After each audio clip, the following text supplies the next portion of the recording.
Hi hello నమస్తే welcome back to our channel. ఈ వీడియోలో మనం డూప్లికేట్ రైస్ కార్డ్కి సంబంధించి ఒక అప్డేట్ రావడం జరిగిందండి.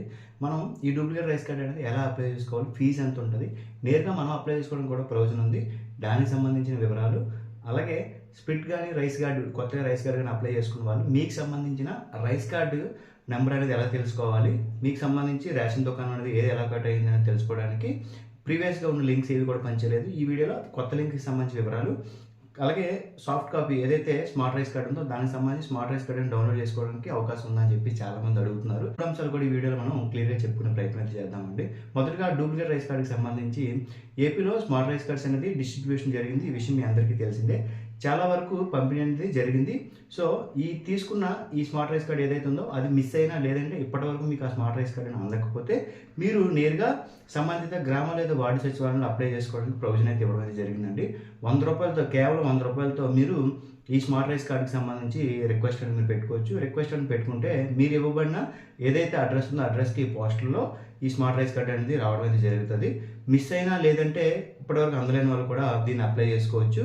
బయట మార్కెట్లో 250 నుంచి 350 వరకు కూడా ఛార్జ్ చేస్తున్నారు. కాబట్టి ఎవరైనా అప్లై చేసుకోండి. మొదటగా ఎలా అప్లై చేసుకోవాలంటే, స్మార్ట్ రైస్ కార్డు ఎవరైతే ఉన్నారో వాళ్ళు ఎవరైనా సరే సంబంధిత సచివాలయానికి కంపల్సరీగా వెళ్ళాలండి. మీ రైస్ కార్డు అలాగే మీ హౌస్ హోల్డ్ మ్యాపింగ్ ఏదైతే మ్యాప్ అయి ఉందో సంబంధిత సచివాలయంలో మీ కాంటాక్ట్ అయితే మీరు మీ ఆధార్ ఇచ్చిన తర్వాత ఆధార్తో పాటు మీరు మొబైల్ ఓటీపీని షేర్ చేయాల్సిన అవసరం అయితే ఉంటుంది. మొబైల్ ఓటీపీ షేర్ చేసిన తర్వాత మీ బేసిక్ డీటెయిల్స్ అన్నీ ఓపెన్ అవుతాయి. ఓపెన్ అయిన తర్వాత ప్రెజెంట్ అడ్రస్, పర్మనెంట్ అడ్రస్ మీకు ఓపెన్ అవుతుందండి. ఈ రెండు అడ్రస్లు మీరు కన్ఫర్మ్గా చెక్ చేసుకున్న తర్వాత మీరు ఇవ్వబడిన ఆధార్కి లింక్ కాబడిన ఏదైతే స్మార్ట్ రైస్ కార్డ్ నెంబర్ ఉందో ఆ రైస్ కార్డ్ నెంబర్ అనేది మీకు పాపప్ అనేది రావడం జరుగుతుంది.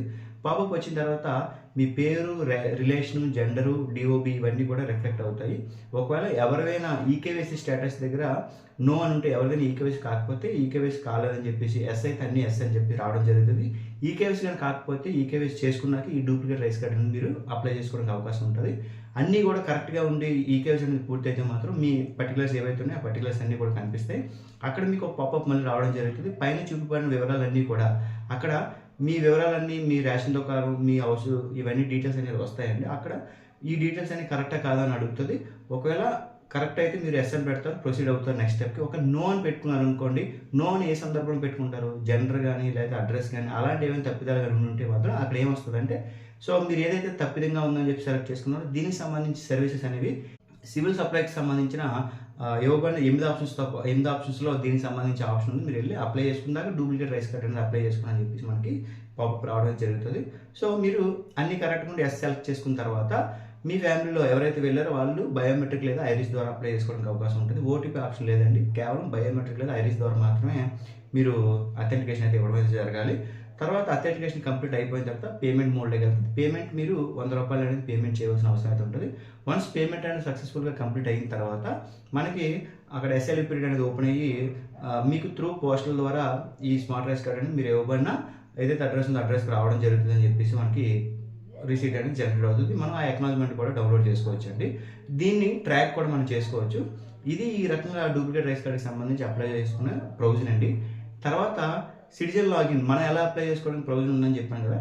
ఇదివరకు గ్రామ వార్డు సచివాలయ శాఖలో లభించే సేవలన్నీ కూడా సిటిజన్ కూడా నేరుగా అప్లై చేసుకోవడానికి అవకాశం ఉందని చెప్పాం. దానికి సంబంధించిన వీడియోస్ మనం చేసుకున్నాము.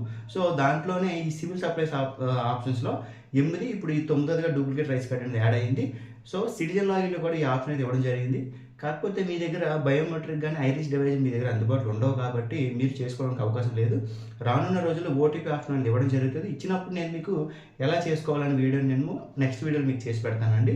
ఇది సిటిజన్ లాగిన్కి సంబంధించిన నేరుగా మీరు అప్లై చేసుకోవాలనుకున్న ప్రొవిజన్ అయితే ఇది. ప్రస్తుతానికైతే ఓటీపీ బేస్ ఒకవేళ డివైస్ కానీ మీ దగ్గర ఉంటే మాత్రం మీరు ట్రై చేయొచ్చు, అది వర్క్ అవుతుంది.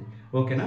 ఈ రకంగా డూప్లికేట్ రైస్ కార్డ్కి సంబంధించిన అప్డేట్ అండి. ఇకపోతే స్ప్లిట్ చేసుకున్నప్పుడు మీకు రైస్ కార్డ్ నెంబర్ మీకు తెలియాలి, అలాగే కొత్తగా అప్లై చేసుకున్నప్పుడు మీకు రైస్ కార్డ్ నెంబర్ తెలియాలి. ఇవి ప్రీవియస్గా ఉన్న లింక్స్ అయితే పనిచేయలేదు. డిస్క్రిప్షన్లో, ఈ వీడియో డిస్క్రిప్షన్లో మీకు లింక్ అని నేను ప్రొవైడ్ చేస్తాను. దాంట్లో మీరు చెక్ చేసుకోవచ్చు. లింక్ ఓపెన్ చేసిన తర్వాత డాష్ బోర్డ్స్ మీద క్లిక్ చేసుకుంటే EPDS application track application search అలా ఉంటుంది. నేను స్క్రీన్లో మీకు చూపిస్తాను. దాని మీద మీ ట్రాన్సాక్షన్ ఐడి అనేది మీరు ఇవ్వగలిగితే ఆ ట్రాన్సాక్షన్ ఐడి ద్వారా మీకు సంబంధించి ఈ ఏదైతే రైస్ కార్డ్ ఉందో మీకు కొత్తగా ఇవ్వబడి అన్ని లెవెల్లో అప్రూవల్ అయిపోయిన తర్వాత మీకు ఇవ్వబడిన ఏదైతే రైస్ కార్డ్ ఉందో ఆ రైస్ కార్డ్ నెంబర్ అనేది కనిపిస్తుంది.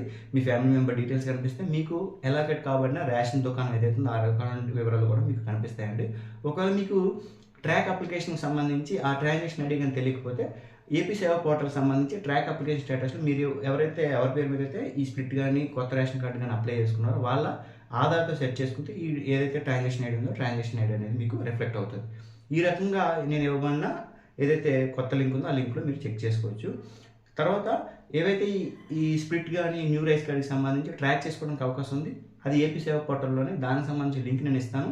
ట్రాన్సాక్షన్ ఐడితో లేదా ఈ ఆధార్తో మీరు ఎవరి దగ్గర డిజిటలైజేషన్ ద్వారా అప్లై చేసిన తర్వాత ఈకేవైసీ తర్వాత వీఆర్ఓ గారు తర్వాత సివిల్ సప్లైకి సంబంధించిన తహసీల్దార్, ఇవన్నీ అప్రూవల్ అయిపోయాక కార్డు అనేది ఇష్యూ చేయబడిందా లేదా, ఇలాంటి వివరాలన్నీ కూడా మనం ట్రాక్ చేసుకోవడానికి అవకాశం ఉంది. దానికి సంబంధించి లింక్ అనేది కూడా నేను ప్రొవైడ్ చేస్తాను, దాంట్లో మీరు ట్రాక్ చేసుకోవచ్చు. ఈ రకంగా ఇవి మనకు అప్డేట్స్. తర్వాత ఇది ఏదైతే స్మార్ట్ రైస్ కార్డు ఉంది, ఈ స్మార్ట్ రైస్ కార్డు అనేది మనం నేరుగా డౌన్లోడ్ చేసుకోవడానికి పీడిఎఫ్ అనేది సేవ్ చేసి ఉంచుకోవడానికి అవకాశం ఉందని చాలామంది అడుగుతున్నారండి. ప్రస్తుతానికి మనకి సేమ్ ఈ స్మార్ట్ రైస్ కార్డు ఏదైతే ఉందో ఆ రకంగా మనం డౌన్లోడ్ అవ్వదు, కానీ బేసిక్ వివరాలు ఏవైతే ఉన్నాయో స్మార్ట్ రైస్ కార్డులో ఆ వివరాలు అనేది మనం డౌన్లోడ్ చేసుకోవడానికి డిజిలాకర్ ద్వారా ఈ స్మార్ట్ రైస్ కార్డులో ఎవరైతే ఉన్నారో వాళ్ళు ఎవరికి లాగిన్ అయ్యి ఏపీ సివిల్ సప్లైకి సంబంధించి సెలెక్ట్ చేసుకుంటారా ఈ రైస్ కార్డ్ డీటెయిల్స్ కూడా ఇస్తే ఫెచ్ అయితే మీకు సంబంధించిన వివరాలు 10th క్లాస్ మార్క్ లిస్ట్ కానీ మనకి ఏదైతే లైసెన్స్ ఇలాంటి వివరాలన్నీ కూడా మనకి ఎలాగైతే డౌన్లోడ్ అవుతున్నాయి, ఆధార్ ఇలాంటివి సేమ్ అలాగే ఈ స్మార్ట్ రైస్ కార్డు కూడా డౌన్లోడ్ అవుతుంది. మనం కొన్ని వేళల్లో ఫెచ్ అవుతుంది, కొన్ని వేళల్లో ఫెచ్ అవ్వట్లేదండి. 100% వర్క్ అయితే అవ్వట్లేదు. క్లియర్గా వర్క్ అయినప్పుడు లేదంటే స్మార్ట్ రైస్ కార్డ్ లాగే డౌన్లోడ్ చేసుకోవడానికి ఎక్కడైనా ప్రొవిజన్ ఇచ్చినప్పుడు నేను మీకు ఆ వీడియో ఫుల్గా చేసి పెడతానండి. ఈ రకంగా డూప్లికేట్కి సంబంధించి ఎవరికైనా కావాలంటే అప్లై చేసుకోండి. స్ప్లిట్ లేదా న్యూ రైస్ కార్డ్కి సంబంధించిన స్టేటస్కి సంబంధించి లింక్, ఈ సాఫ్ట్ కాపీకి సంబంధించిన వివరాలు అయితే ఇవేనండి.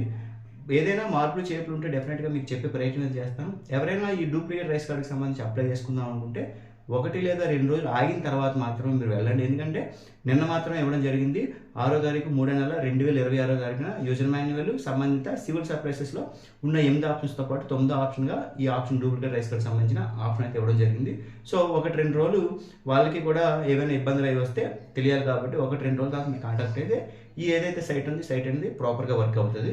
ఓకేనండి. ఇలాంటి మోర్ ఇన్ఫర్మేటివ్ వీడియోస్ కోసం please like, share and subscribe అండి. థ్యాంక్ యూ అండి.